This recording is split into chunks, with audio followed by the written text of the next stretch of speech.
against Paul Manafort. So certainly someone who's of extreme interest to the Mueller investigation. And we also have to know, well, if we've been trying to get in touch with Kilimnik ourselves as well, so far to no avail. Again, we believe he's somewhere around the Moscow region, but really unclear where exactly that is, Wolf. All right, we'll stay in close touch with you, Fred. Thank you very much. Erin Burnett on Front starts right now.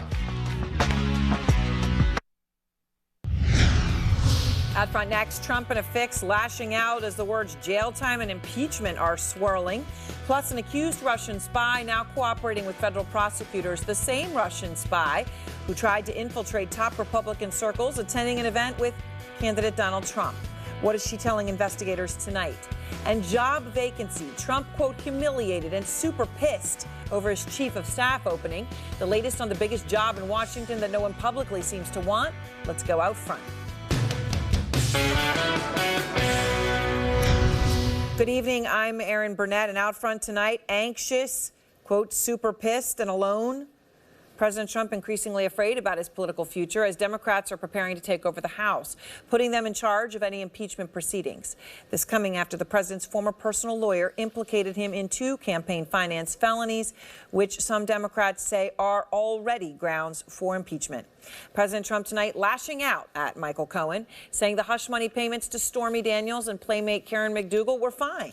The president tweeting, Democrats can't find a smoking gun, quote, that's because there was no collusion. So now the Dems go to a simple private transaction, wrongingly calling it a campaign contribution, which it was not. Cohen just trying to get his sentence reduced. Witch hunt.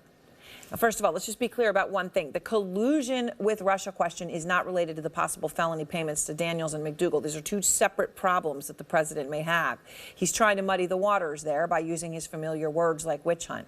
The former CIA Director John Brennan, now obviously a Trump critic, ridiculing the president's tweet today, saying, quote, whenever you send out such inane tweets, I take great solace in knowing that you realize how much trouble you are in and how impossible it will be for you to escape American justice.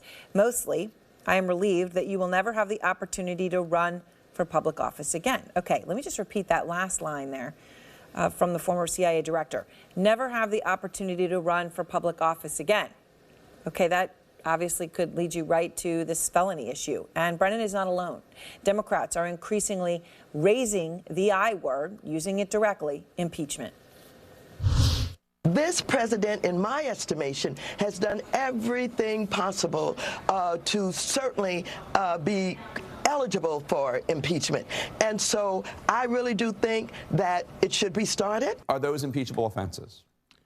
Well, they would be impeachable offenses. I think you are beyond the stage that led to the impeachment proceedings against President Clinton, whether or not you think that that was worthy of impeachment or not. The word is out there. So let's just not forget one thing. Impeachment is a political process. That means the Republican-led Senate has to conduct a trial on any impeachment claims that are approved by the House, which of course is Democrats. So you could get it through the House, as you got impeachment in the case of Clinton through the Republican House. Then you've got the Senate. Now, up until now, the Senate, the Republican-led Senate, has been very protective of the president. Even the former FBI Director Jim Comey, and this is important though, he's a fierce Trump critic. He's a Republican, but a fierce Trump critic. God knows, you just have to listen to Trump to know that. This weekend, he called on Americans to, quote, use every breath they have to oust Trump. In his opinion, the president should not be impeached.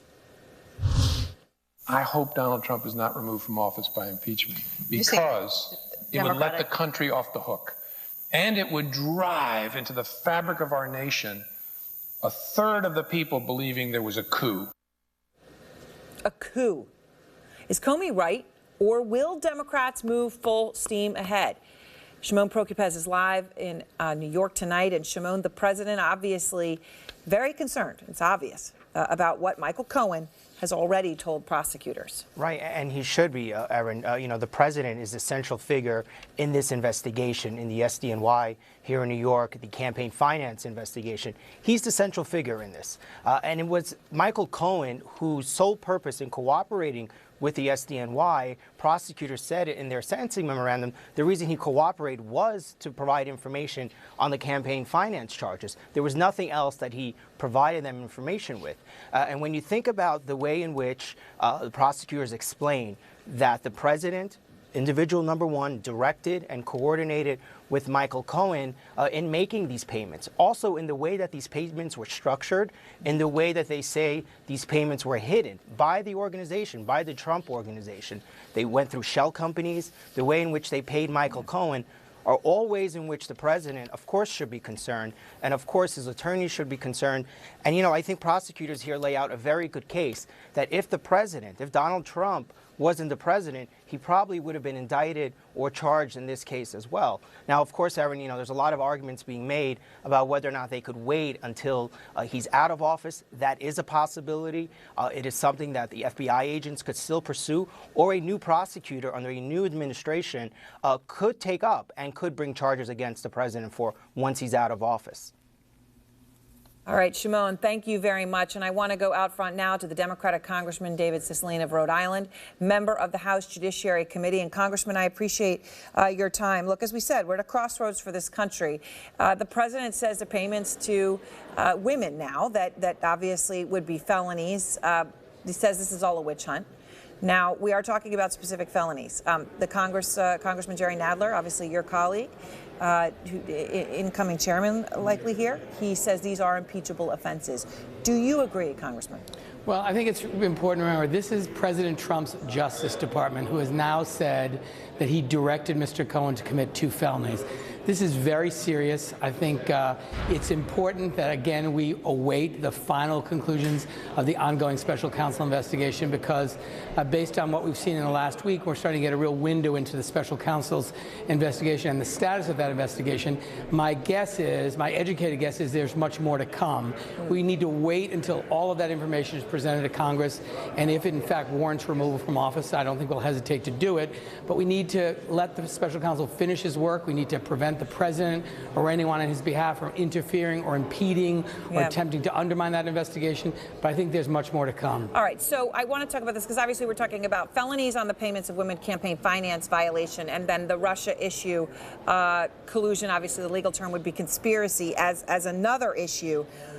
In terms of these hush payments to women, which obviously would be felonies, right? I mean, felony is a felony. That is an impeachable thing if you want it to be, Congressman. Today, Republicans are saying those hush payments are not a big deal. Here's Orrin Hatch late today. I don't know if you heard him. Let me play him. I don't think he was involved in crimes, but even then, you can make anything a crime under the current laws. If you want to, you can blow it way out of proportion. You can do a lot of things. And, look, the president obviously is saying it's okay, even if he was involved in crimes. Hatch is agreeing. Republican Senator John Thune, he'll be the number 2 Republican over in the Senate. The congressman says, quote, it's hard to read too much into it. I mean, Congressman Cicilline, what is your response to Senators Hatch and Thune, who are acting like these payments, even if felonies, are not a big deal?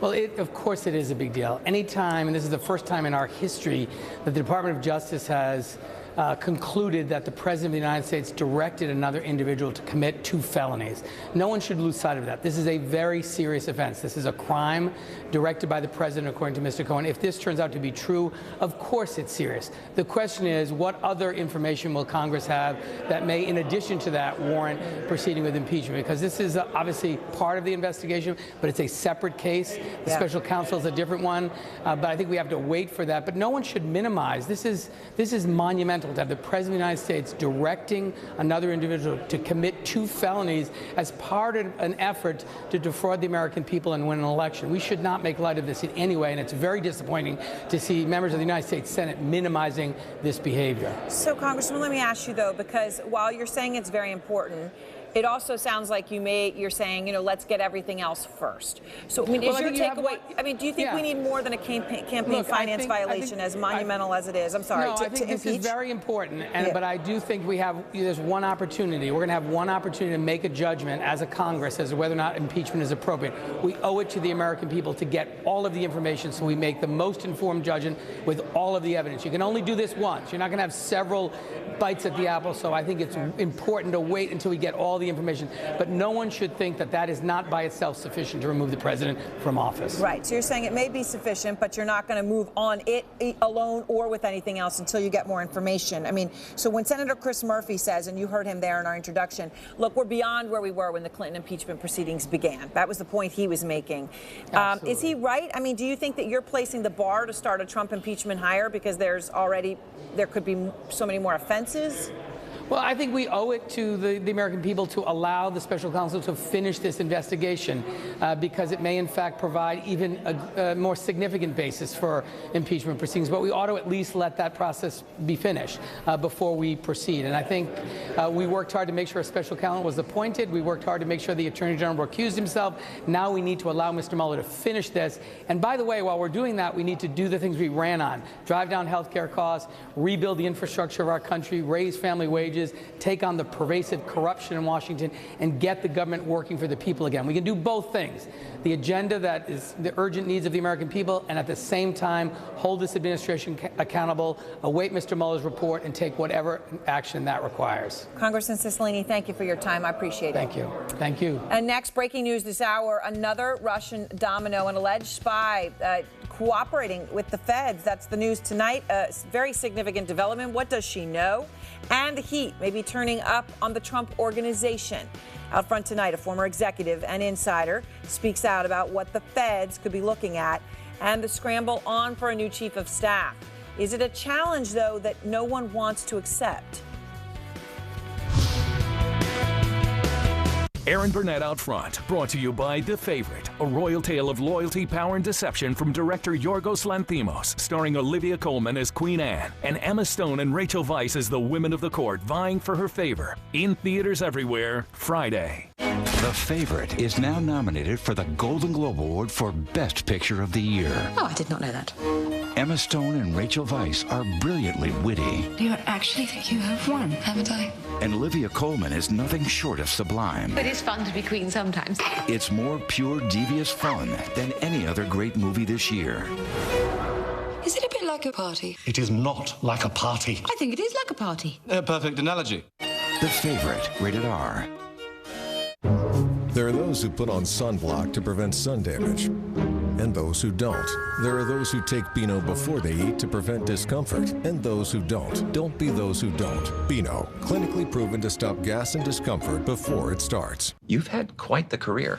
I like working. What if my retirement plan is I don't want to retire? Then let's not create a retirement plan. Let's create a plan for what's next. I like that. Get a plan that's right for you. TD Ameritrade. Whatever the mess, iRobot has your everyday solution. Roomba vacuums up dry debris and pet hair throughout your home. And for wet messes, say hello to the BravaJet mopping robot. Its precision jet spray and vibrating cleaning head loosen and scrub stains from your hard floors. BravaJet is designed to navigate kitchens, bathrooms, and even those hard-to-reach places, so you can enjoy cleaner floors and a fresher home every day. You, Roomba, and BravaJet from iRobot. Better together.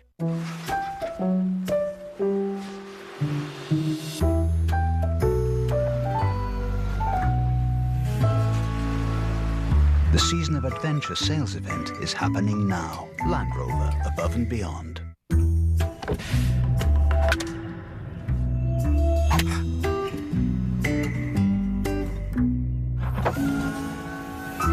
The Season of Adventure sales event is happening now. Land Rover, above and beyond. Remember when Christmas was magical? When the mailman delivered to the North Pole? And we all had a front row shoulder-top seat at the parade. Let's get back there. Santa's Wonderland at Bass Pro Shops and now Cabela's has what we've all been missing. With all kinds of crafts and activities your kids will always remember. Even a picture with Santa, and it's all free. That's right, free. Time passes. Hold on to Christmas.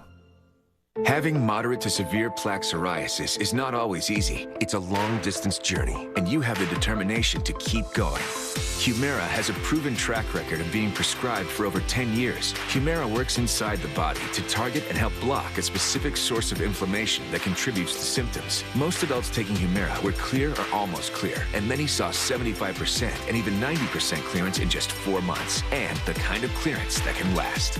Humira can lower your ability to fight infections, including tuberculosis. Serious, sometimes fatal infections and cancers, including lymphoma, have happened, as have blood, liver, and nervous system problems, serious allergic reactions, and new or worsening heart failure. Before treatment, get tested for TB. Tell your doctor if you've been to areas where certain fungal infections are common, and if you've had TB, hepatitis B, are prone to infections, or have flu-like symptoms or sores. Don't start Humira if you have an infection. Join over 250,000 patients who have chosen Humira. Ask about the #1 prescribed biologic by dermatologists. Humira and go. Breaking news, alleged Russian spy Maria Butina is now cooperating with federal prosecutors. As part of the plea deal, Butina is admitting she and longtime Republican operative Paul Erickson, with whom she had a romantic relationship, quote, conspired with a Russian government official for Butina to operate in the United States under the Russian official's direction. It's a huge thing to have happened here. Butina has been in jail since July on accusations of trying to infiltrate U.S. Republican political circles to advance Putin's interests. She met Donald Trump Jr. She attended an event session with candidate Donald Trump. More on that in just a moment. I want to go first, though, to Sarah Murray. Sarah, obviously a significant development here that she is admitting to this, cooperating. What more can you tell us about that? Well, that's right, Aaron. And of course, this plea deal is not final until it all goes down in court on Wednesday and the judge agrees to it. But I'm going to read you a portion of the plea agreement that CNN has obtained a part of. It says that Butina agreed and conspired with a Russian government official, and at least one other person to act in the United States under the direction of Russian official without prior notification to the Attorney General. So that's part of her plea agreement. The Russian official here is Alexander Torshin. He is a former Kremlin-linked banker who was essentially her handler while she was here in the United States. So she's admitting that she was working here in the United States, providing information to him, and that'll be part of her cooperation, is explaining her contacts with Russian officials, what that back and forth was like. The other part of her cooperation, as we understand it, is that she's likely to provide information about what is going on with her boyfriend, Paul Erickson, his role in this sort of plot she was carrying out in the U.S. We also know there's a South Dakota fraud investigation into Erickson, so she may cooperate on that as well. Again, Aaron, we're just getting the beginning details of this. We are expected to hear more when she is in court on Wednesday. All right. Thank you very much, Sarah. I mean, you know, look, we've had her lawyer on this program many times, right? It was a graduate student, completely innocent. Now, obviously, this plea deal is a significant development. I want to go now to Harry Sandick, former assistant U.S. attorney for the Southern District, CNN chief political correspondent Dana Bash, and David Gergen, former advisor to 4 presidents, including Nixon and Clinton. So, Harry, on the legal side here, let's start with this. How significant is this, right? They said, no, nothing. She's in jail for months, and now all of a sudden conspired with a Russian government official, admits to being a spy, essentially. I think it's very significant in the context of the national security investigation that led to her arrest in the first place. It's unusual for someone who's associated with Russian intelligence to become a cooperating witness. It's very risky for them personally. They can't go home again. So if she really is cooperating, that would seem to be something that would be very significant for the intelligence side. And, you know, when we say David Gergen, obviously this is the NRA, Republican circles. She met Donald Trump Jr. at an event, and she gets into an event with Donald Trump himself. She's the first person he calls on. Here's their exchange. I'm visiting from Russia, so my question... Putin. Good friend of Obama, Putin. He likes Obama a lot. Go ahead. If you would be elected as a president, what will be your foreign politics, especially in the relationships with my country? And do you want to continue the politics of sanctions that are damaging of both economy, or you have any other ideas? Okay. Obama gets along with nobody. The whole world hates us. I know Putin, and I'll tell you what, we get along with Putin. I believe I would get along very nicely with Putin. Okay? Okay, that was the first question. He calls on her. That's the exchange. She meets Donald Trump Jr. She then socialized with one of Trump's campaign aides, J.D. Gordon, multiple times. A concert, dinner, drinks, multiple times. Right. I mean, that's quite close to the Trump campaign. Well, it is quite close to the Trump campaign. I would caution on one point, though. As I understand it, the prosecutors who are going after her are not related to the Mueller investigation per se. That's right. So This is a separate. It's always been a separate case. It's a separate case, so that this doesn't add weight on the Mueller issue. It does say there were a lot of efforts by the Russians to invade, to change, to understand, to penetrate, and to reshape U.S.-Russian relationships. I mean, that's pretty obvious. But I do think we ought, and it's significant that she's changed her story. She will probably be deported before this is over. Which, of course, raises Harry's question. Yeah. I mean, going home when you've agreed to cooperate, obviously there's risks on that front. But, Dana, let me ask you, you know, she gets into an event with the future president of the United States. She gets the first question. She meets Donald Trump Jr. She has, who knows what it was, looked like a dating thing, maybe not, with J.D. Gordon, who's on that, obviously, part of the campaign. Is this all just coincidence? Oh, no, absolutely not. And it looks as though from Sarah's reporting that it's going to be spelled out as anything but coincidence when we actually see, assuming this plea deal does go through. And I think, yes, it's separate from the Mueller investigation, but big picture, it is still incredibly, incredibly important. If she does plea, which will effectively say she is saying that she is guilty, it'll be the first time a Russian national has said that about the 2016 campaign. That's a really big deal. Never mind that, as you just played in that clip and the examples you just talked about, Aaron, she was hiding in plain sight. You know, she was not hiding the fact that, yes, she said she didn't come out and say, I'm a Russian spy. She said she was a graduate student and so on and so forth. But come on. You know, it doesn't take anybody who has done much more than watched a good spy movie to know that you got to be careful in situations like this when you have a Russian national and you're dealing with a political campaign or even, you know, the U.S. government. And so that is really stunning. The last thing I will just say is that, just by way of the timeline, when she asked the then candidate, Donald Trump, that question, we now know, based on the filings on Friday of last week and before that, the Trump organization was actively trying to get Trump Moscow up and running. Right. So remember that as well. Right, actively trying to do that, and who knows what the marketing things were, right, with the penthouse and everything being considered with Putin himself. I mean, Harry, to the point Dana just made, how rare is it for a Russian spy to cooperate? As Dana saying, the first that we have known in this case, but also this is after months and months and months of adamant, ardent denials, and now all of a sudden, okay. Well, you know, every defense lawyer's first press release is my client is innocent, and then the next press release is my client is fully cooperating and has accepted responsibility. That happens a lot. Enter Exhibit A, Michael Cohen. Right. Most defendants do not go to trial. Now, this defendant has some particular issues. As David was saying, if she is to be deported, that's very dangerous. The government could give her a certain type of visa that would allow her to stay in the United States as part of her overall package. And so one would assume or hope for her sake that if she is going to be giving all of this information about intelligence issues, that the United States would allow her to stay here afterwards. So that may be part of her package. Maybe she doesn't want to go home. So this flip from, you know, I'm innocent to I will help you with the investigation is often the way it goes. And, you know, the context here, though, David, right, as Dan is talking about, 16 associates of Donald Trump that we now know of had contacts with Russians during the campaign, right? J.D. Gordon and Maria Butina would be just one of many. And these contacts were people with strong connections to the Kremlin in so many of these cases, all the way up to members of the GRU, the Russian intelligence arm. It is getting harder and harder for Donald Trump to defend what he has said many times before, which is this.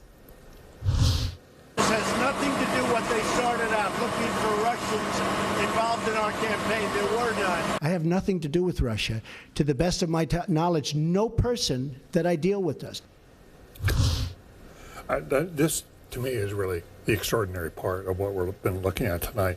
It is the 16 associates are trying to penetrate and trying to form relationships, offering dirt on Hillary Clinton and one kind and another, getting into the inner circle around President-elect But there were none, Trump. to the best of my knowledge. That's right, nothing. there are none. And so, you know, listen, I've worked in campaigns, I've covered campaigns. I can't remember any campaign in which any Russian talked to one of the leaders of a campaign. They may have met at a cocktail party or a diplomatic party of some sort, but to have this kind of extensive campaign on the part of the Russians and to have an open door on the part of the Americans is absolutely without precedent. Absolutely. It's extremely suspicious. And the real question in the Mueller case is what happened after they met. Yeah. Right. What happened? I mean, Dana, you know, That's what we don't know. To David's point, in 2017 with Wall Street Journal, President Trump says, I was never involved with Russia. There's nobody in the campaign that saw anybody from Russia. We had nothing to do with Russia. I mean, that's just blatantly false. It's also a blatant lie. At that point, he knew full well about the meeting. It had obviously been fully, reported on. Yeah, and look, I mean, this was in the court of public opinion, talking to the press, and that is not a felony, whether you're president or not, to not tell the truth to the press. The question is, as David, of course, rightly said, is with all of these contexts, these 16 people that were in and around the Trump campaign who had direct contact with Russia during the campaign, how did it come to fruition? And also a reminder that I'm sure David had this told to him when he started out in campaigns as part of the basic protocols of working on a campaign. When a foreign national approaches you, you don't engage. You pick up the phone and you call the FBI and you say, guess what? A foreign national just approached me, especially if it's a Russian. And that didn't happen in this case. And so the question is, was it just ignorance of those protocols, never mind ultimately the laws, or was it because there was something more nefarious? And that is what we have to wait for Robert Mueller to tell us when he has Thank you very much. This is Protocol 101. Right. And everybody and just to be clear to this point, there are people on there who knew that. There are people, to Dana's point, who may not have known. Yeah. But let's just say Paul Manafort knew. Exactly. And there are others who knew full well when you get that call. Right. And they got those calls, they took those calls. And the bulk of the contacts were in the relevant months leading up, just as he was getting the nomination. All right, thank you all. And next, one of the most important jobs in the country, about to be vacant. The president's stewing, said to be humiliated. Tonight, a new name surfaces for chief of staff. And one person who didn't like Trump's top pick for the job, his wife. Is Melania Trump growing more influential? When a nasty cold won't let you sleep, try new NyQuil Severe with Vicks VapoCool. Whoa. And vaporize it. New NyQuil Severe with Vicks VapoCool. The vaporizing, nighttime coughing, aching, stuffy head, best sleep with a cold medicine.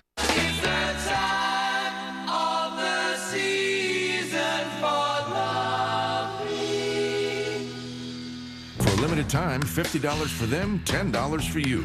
Applebee's. Now that's eating good in the neighborhood. Opportunity is everywhere. Like here, where nothing stands between you and your best friends.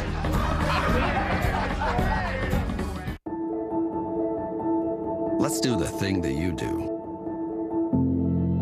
Let's clear a path. Let's put down roots. Let's build something. Let's do the thing that you do. Let's do the thing that changes the shape of everything, that pushes us forward and keeps us going. Let's do the work. Why give to St. Jude? Our discoveries have changed how the world treats and defeats childhood cancer. Reason 2? Me. Yes! Donate now at stjude.org or shop wherever you see the St. Jude logo. XL guys aren't built like everyone else. That's why DXL isn't built like any other clothing store. While most stores might go up to size XL, that's where we begin. With a huge selection of famous brands like Lacoste, Levi's, Brooks Brothers, and more. With XL experts to help you find clothes that fit great and look even better. Built to fit. Built XL. DXL. We are rebellious, trendsetters, one of a kind. We are what we wear. American Style, coming in January on CNN. Have you been told you can't get high-speed internet where you live? Well, you can with HughesNet Gen 5. Experience the power of next-generation satellite internet wherever you live. HughesNet Gen 5 is fast. You'll get 25 megabits per second, plus built-in Wi-Fi, and there's no hard data limits. So wherever you live, now you can do more of everything you love online. Connect on social media, stay informed, watch the latest videos, and help your kids get ahead. No wonder HughesNet is America's #1 choice for satellite internet. Act now to save big and get a 2-year price lock guarantee, plus free standard installation. So what are you waiting for? Get HughesNet Gen 5. To order, call 1-800-743-9610. Be sure to ask about our home phone service, too. Call 1-800-743-9610 today. CNN Tonight with Don Lemon, tonight at 10 Eastern. Breaking news, humiliated and, quote, super pissed is how sources describe President Trump's move tonight after his pick for chief of staff, Nick Ayers, unexpectedly turned him down. So unexpectedly, in fact, that Trump had already even given Ayers an assignment, assuming that he'd be taking on the new role. So it was like, it's done, the press release is done, here's your first job.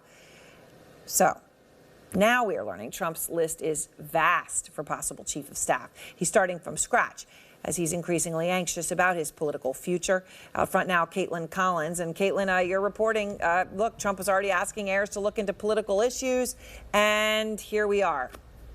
Yeah, that shows you two things. One, just how much President Trump thought he was counting on Nick Ayers to take this job and did not know that there was a chance he could turn it down, even though Nick was insistent during those negotiations that he wasn't going to stay on for those 2 years that President Trump wanted. But two, it also shows you just how concerned President Trump is getting for what Washington is going to look like in January when you have those newly empowered House Democrats with what they've vowed to say is going to be very strict oversight of his administration. So that is a growing concern for him. He realizes that, and he wants his new chief of staff to be more politically focused, to essentially be by his side and help guide him through the tumultuous next 2 years that are going to happen. And he often complained he did not think John Kelly was politically shrewd enough to do that job. So who, Caitlin, is in the running at this point from this vast list, right? You go from one to who knows what.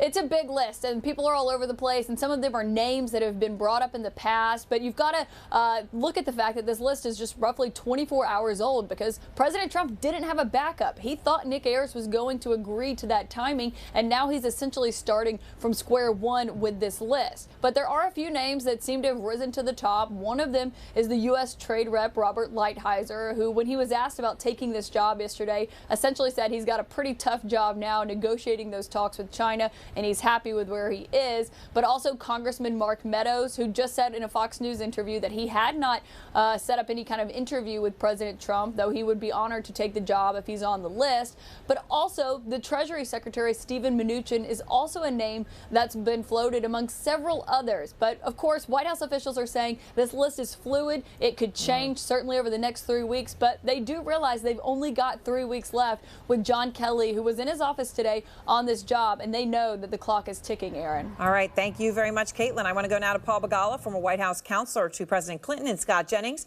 former special assistant to President George W. Bush, both people with experience working directly with the president.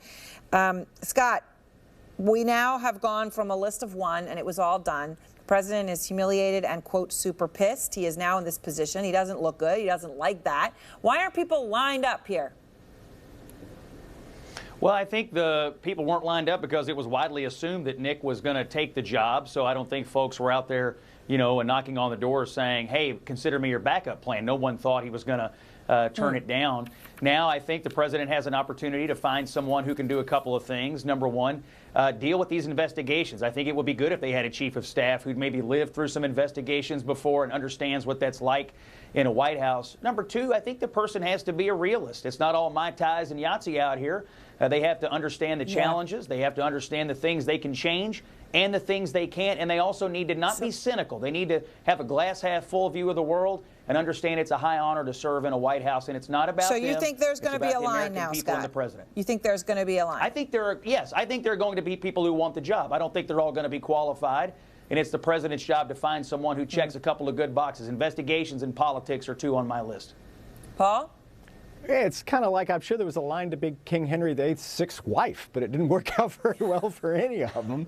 It's a fool's errand. General Kelly, think about this, a four-star Marine who served with great honor and distinction in our country. He was in charge of Southern Command, which is all of our military assets in South America, Central America, the Caribbean. Donald Trump wouldn't even let him run 16 acres there on Pennsylvania Avenue. The problem here is Trump, not the staff or the chief of staff. And many good people are not going to want to take that job because the president's impossible. He doesn't really want a chief of staff. Maybe he should just do away with the job. But that's the problem here, is the fish rots from the head down. My honest advice to him, seriously, is Nick Ayers would have been the wrong pick anyway, sir. He's a campaign guy like me, like Jennings. The campaign doesn't start till 2020. The best way for Trump to be reelected in 2020 is for him to get a lot of stuff done in 2019. So I would urge him actually to hire a former member of Congress or a current one. I think Meadows is probably too disliked by the Republicans, much less the Democrats. But Pete King from New York, Kay Bailey Hutchison, a former senator from my state of Texas. These are people respected in my party and deeply admired in the Republican Party. You think they'd take it? If he gets stuff done, he could get reelected. So, Scott, I mean, the big question is, though, if he gets stuff done, and I think you alluded to this, Scott, how's he, look, he's got to deal with possible impeachment proceedings, and the likelihood of that is growing by the day, right? So he's got somebody who's going to have to deal with impeachment. Someone who's to deal with a trade deal with China and the market going down 1,000 points on any given day, and who knows what the heck's going on with all of that, right? He's got a lot of problems. Yeah, they have a lot of challenges. And I think if you take this job, you have to be clear with the president up front. Like, I'm not a magic wand. I can't sprinkle magic dust on all of this and make it all go away. I can give you good advice. As Paul said, maybe someone who can deal with the Hill a little bit. I can talk to those guys and give you the best view of what you can and cannot do. I don't have as rosy an outlook on what is possible this year as Paul does. I think very little is possible given the investigatory environment. Yeah. But I do think they can give it a good faith effort. And if the White House gives a good faith effort to trying to get things done, maybe they look like the bigger people here if the Democrats overreach on investigations. A chief of staff can help you manage all that if you let them.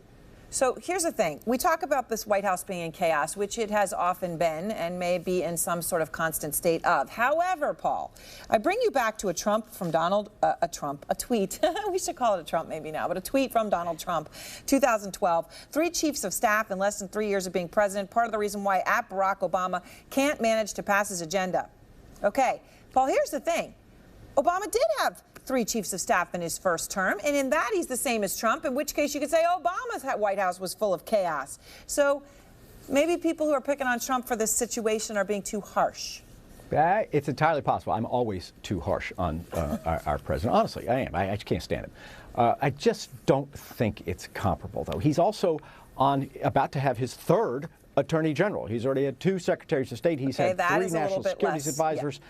Right, so I think the chaos here is unique. It's a fair point that sometimes people like me are too rough on him. And honestly, he's my president. I do want him to succeed, but golly, he is his own worst enemy. Scott, final word. You know, I think they're going to find somebody good. I think that there's going to be a good list to choose from. They don't have to make a hasty decision here. As Paul pointed out, the president may operate for some time without a chief of staff. At the end of the day, the biggest issues facing him, the investigatory paralysis and getting the economy on track for his re-election campaign, the chief has to be fully focused on those 2 issues. All right, thank you both. And next, President Trump scrambling to find this new chief of staff. So one of the reasons that Nick Ayers is sayonara, and we're back to 0, feeling humiliated with a vast list, is Melania. We'll tell you why. Plus, Trump throwing his former fixer under the bus. But here's the question tonight. Is there any way that Donald J. Trump did not know what Michael Cohen was up to when he was paying off women? Former Vice President of the Trump Organization, Barbara Rez, is out front. There you go, Richard. Oh! Is that too hard for you? No. Is it too hard for you? Woo! We're playing catch now. Sorry. Before discovering Nexium 24-Hour to treat her frequent heartburn, Claire could only imagine enjoying chocolate cake. Now she can have her cake and eat it too. Nexium 24-Hour stops acid before it starts for all-day, all-night protection. Can you imagine 24 hours without heartburn? What they did to you. It hurts like hell. It's a hate crime. I got beaten up because I was different. So I created a world where I can heal. Are all of the dolls people you know? Yeah, there's Anna, Carlala, Nicole. I just moved in across the street. And Julie. You gotta love the pain. Pain is our rocket fuel. You need to face those jerks who beat you up. Maybe the dolls should stay in the car. I never go anywhere without my backup. Welcome to Marwen, rated PG-13.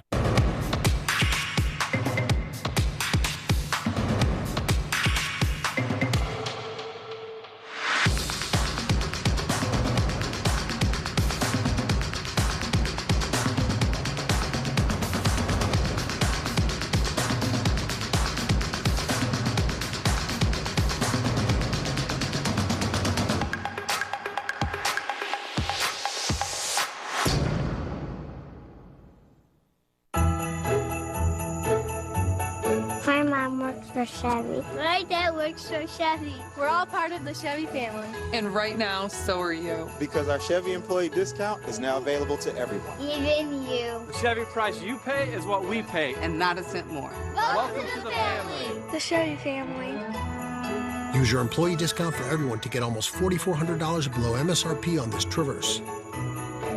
Get the Chevy employee discount for everyone today.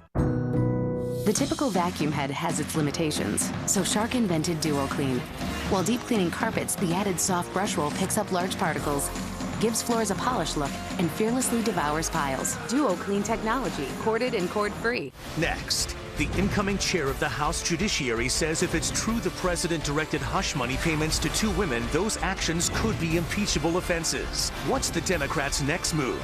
Anderson Cooper 360, live next. If you're looking for the perfect holiday gift for someone special to you, give a gift that will be truly appreciated. The Omaha Steaks Favorite Gift Package. It's filled with $232 worth of great food for just $59.99. That's 74% off only on this special holiday offer. The people on your nice list will receive 4 tender, mouth-watering filet mignons, 4 extra thick boneless pork chops, 4 premium boneless chicken breasts, 4 classic juicy Omaha Steaks burgers, 4 stuffed baked potatoes, and 4 caramel apple tartlets. Your order will be delivered straight to your home or the destination of your choice, so you can give this wonderful gift to anybody on your holiday list. As a special holiday gift from us to you, if you order right now, we'll include 4 additional Omaha Steaks burgers free. That's 8 total. You get it all. Omaha Steaks Favorite Gift Package, a $232 value for just $59.99. Give everyone a gift they can appreciate. Give them the Favorite Gift Package from Omaha Steaks today. This is CNN, the most trusted name in news. Tonight, Vice President Pence's Chief of Staff, Nick Ayers, taking himself out of the running to be President Trump's next Chief of Staff. I mean, not even out of the running, right? I mean, it was done. The press release was done, and then he was out. So he decided he didn't want it, blind-facing the president. And we are now learning that Ayers also had some resistance from, well, the First Lady Melania Trump herself. Kate Bennett is out front. With the West Wing once again rife with staff shakeups, one person is asserting her influence, someone who might avoid the spotlight but isn't above using her voice, First Lady Melania Trump. More and more appears to be weighing in. Some mentioned a resistance by Melania towards Trump's Chief of Staff, John Kelly, who is now out the door. And whether what sources say her dislike for Nick Ayers might have done to that relationship as well had Ayers accepted the job. After all, this is a First Lady who says she isn't shy about telling the president who has his back and who does not. I give him my honest advice and honest opinions, and then he does what he wants to do. Has he had people that you didn't trust working for him? Yes. And what did he do?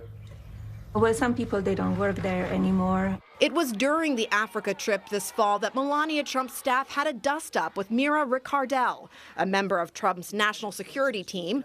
And after trying to influence her husband behind closed doors that Ricardel could be a bad apple, Melania took matters into her own hands. Her communications office releasing a statement saying, quote, "It is the position of the office of the First Lady that Ricardel no longer deserves the honor of serving in this White House." A message even the president couldn't ignore.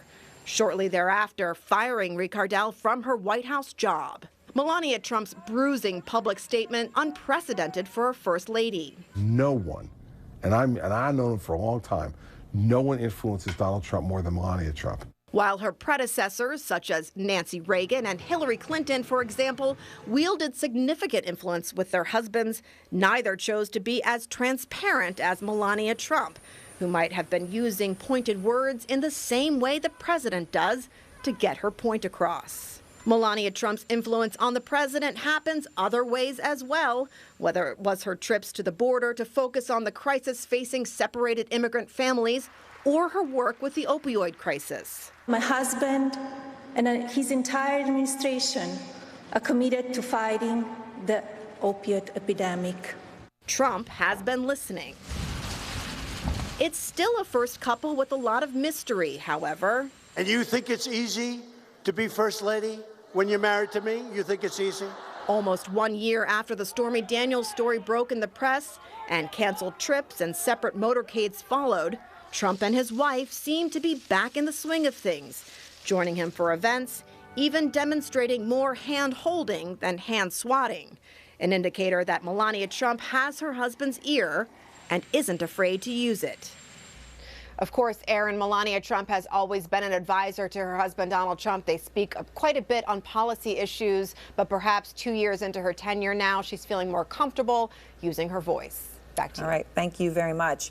And next, federal prosecutors looking closer at the Trump Organization. Just how afraid should the president be? The former vice president of the Trump Organization is out front. Plus, it's the one-finger salute that has caught everyone's attention, but the media is having quite a tough time figuring out how to cover the story.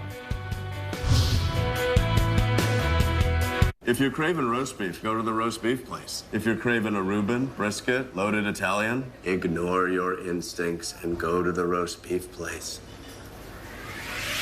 Arby's, we have the meats. For sandwiches. This report just in. We really need to get away to the mini getaway sales event and get more into the wild. More out into the world. Have more fun tearing up more roads. Like this, this, and this. In the new year, pack in more amazing memories. And experience more of what matters. Race in for the Mini Getaway Sales Event and get up to $1,000 off select mini models. Action. Dogs love my Nutrish treat. Whoa. Let's go again. Action. Looks like real burgers. Oh. Dogs can't resist real meat treats from Rachel Ray Nutrish, inspired by real recipes from Rachel's Kitchen, like burgers, roasted chicken, and more. They're safely cooked with U.S. beef or chicken as the first ingredient, and there's never any meat byproducts. Bring me back my deli cut treats. Treats from Nutrish. Real recipes, real ingredients, real good. Dick, I want you to be my VP. Oh, George. Come on, Lone Ranger needs a Tonto. Vice has more Golden Globe nominations than any movie this year. This is going to be fun. Including Christian Bale, Best Actor, Amy Adams, Best Supporting Actress, Sam Rockwell, Best Supporting Actor, and Best Picture of the Year. I'll handle energy, military, foreign policy. I like that. This isn't something that a vice president really does. It is now. Vice, rated R. At Wayfair.com, we think that when the big stuff ships free, it's just better. Cover better, brunch better, crunch better, rock better, roll better, better, dream better, clean better. Yeah, better! Oh, Wayfair has free shipping. Game changer. Fast better, free better, everything's better when Get it's free shipping on orders over $49. Shop better at Wayfair.com. Wayfair, you've got just what I need. So I have this recurring dream. I'm 85 years old in a job where I have to wear a giant hot dog suit. What? Where's that coming from? I don't know. I started my 401k early. I diversified. I'm not a big spender. That sounds like you're doing a lot. But I still feel like I'm not going to have enough for retirement. Like there's something else I should be doing. With the right conversation, you might find you're doing okay. So no hot dog suit. Unless you want to. No. Schedule a complimentary goal planning session today with TD Ameritrade. Since my DVT blood clot, I was thinking, could there be another around the corner? Or could it turn out differently? I wanted to help protect myself. My doctor recommended Eliquis. Eliquis is proven to treat and help prevent another DVT or PE blood clot.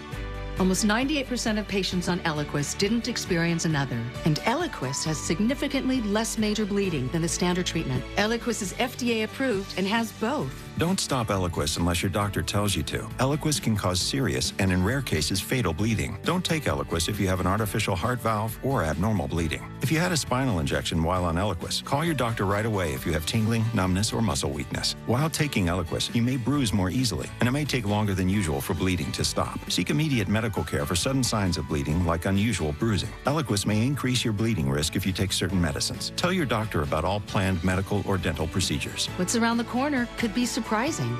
Ask your doctor about Eliquis. Is there any way Donald J. Trump did not know about Michael Cohen's triple-digit payouts to a porn star and a playmate?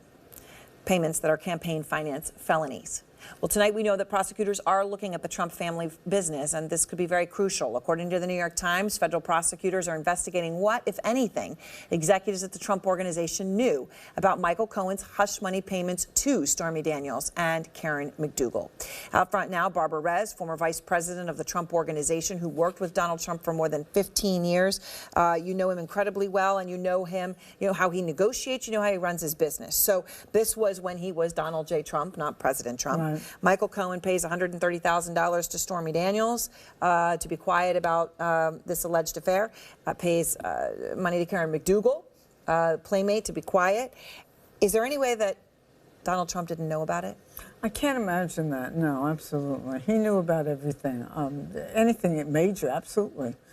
Even things that weren't so major, he knew about. People just told him what they were doing, and then he said, fine, go ahead and do it. And he gave them authority to do things within the confines of what they were doing and his understanding of it. Okay, so it's interesting you're saying small things and big things, but let's just be clear here. $130,000 is not a small thing for anybody, including Donald Trump. Absolutely not. Okay, so in your mind, there's no question he would have, that he didn't know, okay? He's tried to distance himself from Cohen, as you know, Barbara, right? I mean, he's called him a two-bit lawyer and all sorts of other things, not very smart. Just last week, he tweets, you know, he makes up stories to get a great and already reduced deal for himself and get his wife and father-in-law off scot-free. He lied for this outcome and should, in my opinion, serve a full and complete sentence. Now, Cohen was the guy who said he'd take a bullet for Trump. I know. I heard As a reporter who talked to Cohen, and so many of my colleagues, I'm sure, would say the same thing. He did. He wanted, whether he wanted to be at the White House or not, he stayed loyal for a very long time, even after he felt abandoned by the president. When people close to Trump see him talk about Michael Cohen like this, people who may know who knows what about this payment or other things, does this make them more likely to talk, do you think? You know, I think people know that Trump turns on his people. I think it should not be a surprise to anyone that Trump would do that. Even if they didn't do what Michael did, which was, you know, go south or whatever they call it, flip. Trump gets what he wants out of people, and when they're of no use to him, he can do whatever he wants with them. He can treat them fine, but if he has reason to spurn them or flip on them, he does it. So nobody should ever expect him to be completely loyal to them, even if they're completely loyal to him. So that, and of course he's showing that now. Now, when it comes to, you're saying, whether it's small or big, let's take the Trump Tower meeting. You know, Rudy Giuliani is now saying that he thinks that Mueller thinks that Manafort's lying about it, right? That Trump knew about it, that President Trump, then candidate Trump, knew about this meeting. Don Jr. is the one who was, you know, involved in setting the meeting up. He makes the call to a blocked number. Barbara, is there any way that Donald Trump Jr. would have not told his father about this meeting, in your view? I can't imagine it, because I certainly know people that were more experienced, that had more standing, that were more respected by Trump, that still would not pull a stunt like that. I can't imagine that Jr. would do something like that. He would be too afraid. What if something went wrong? His father would bury him.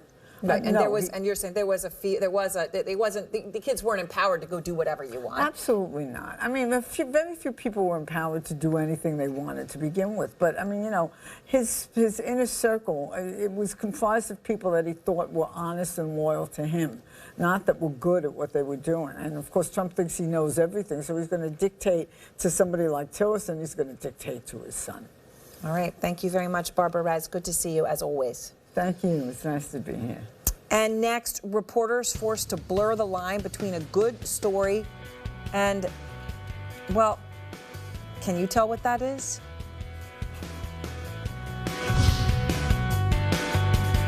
Erin Burnett Out Front, brought to you by The Mule, inspired by a true story, starring Clint Eastwood, in theaters this Friday. Family's the most important thing. Don't do what I did. I put work in front of family. I didn't deserve forgiveness. This is the last one.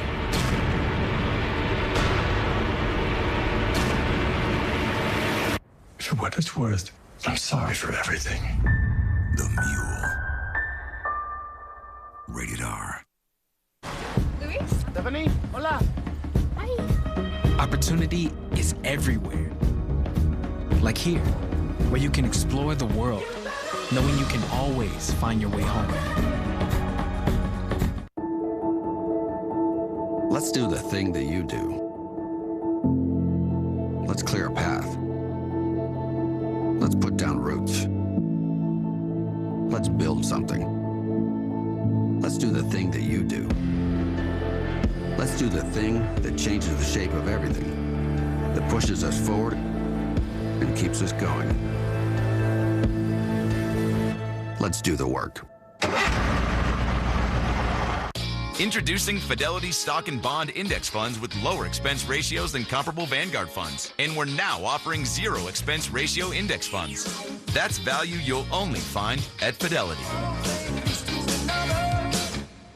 Having moderate to severe plaque psoriasis is not always easy. It's a long-distance journey, and you have the determination to keep going. Humira has a proven track record of being prescribed for over 10 years. Humira works inside the body to target and help block a specific source of inflammation that contributes to symptoms. Most adults taking Humira were clear or almost clear, and many saw 75% and even 90% clearance in just 4 months, and the kind of clearance that can last.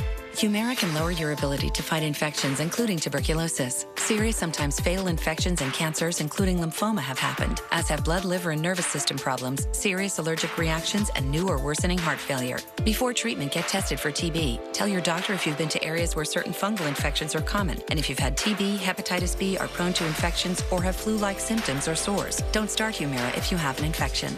Join over 250,000 patients who have chosen Humira. Ask about the #1 prescribed biologic by dermatologists. Humira and go. This is Gilda Radner, her voice and her writing. People want to know what made you funny. From the time I was a kid, I loved to pretend. They loved her. The comedian gets the most unfunny thing in the world. She felt that she could be of help, and that's exactly what she did. It's the story of my life.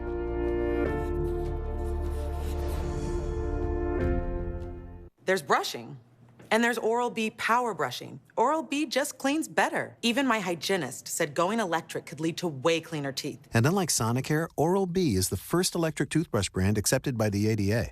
Oral-B. Brush like a pro. Are the credit cards in your wallet actually the best ones for you?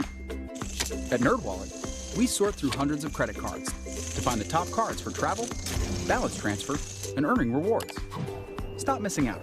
Visit nerdwallet.com today. Wait! Where's Grandpa? If you're making too many bathroom trips, pay attention. Super Beta Prostate has clinically tested ingredients that help reduce urges to urinate, so you can enjoy more of life's best moments. If you or a loved one used talcum powder for routine feminine hygiene and later suffered from ovarian cancer, call right now. Call 1-800-487-5970. Again, that's 1-800-487-5970. This is CNN, the most trusted name in news. So what do you do when you want everyone to know just how angry you are? And money is no object. Here's Jeannie. Ted Pelkey has taken finger pointing to a whole new level with this 7-foot-tall wood carving of a middle finger salute mounted on a 16-foot pole. Are you the kind of sort of give the finger sort of guy, like when you drive? Boy, I can say it's probably happened before. But this isn't road rage. This is rage against Westford, Vermont town officials. For a decade, the town has refused to give Pelkey a building permit to relocate his recycling business onto his own commercially zoned property. Let's face it, I could have stood out by the road and screamed something. Nobody would have listened, right? Right. The statue's up there not saying a word. Boy, it's working good. Lights are trained on it 24/7. Motorists on Route 128 can't miss it. Way to go. I think it's beautiful. I wish I had one. You'd think a 7-foot-tall chainsaw carving of a finger would cost an arm and a leg. $4,000 actually. Pelkey hit on the idea while at a bar having drinks with his wife. Yeah, about 2 Long Islands into it. Sadly, TV stations have felt obliged to blur the image. No, CNN don't have to blur it. Oh, yes, we do, Ted. Local reporters have gotten creative. Pelkey's hand gesture that's hidden behind my hand up here is a response to this. Their meeting minutes from the Development Review Board last year. The chair of the Westford Select Board wouldn't say much since they're anticipating a court hearing. The process would be the same with or without the Pelkey's recent sculpture. Turns out the law can't lay a finger on Ted because his finger is considered public art.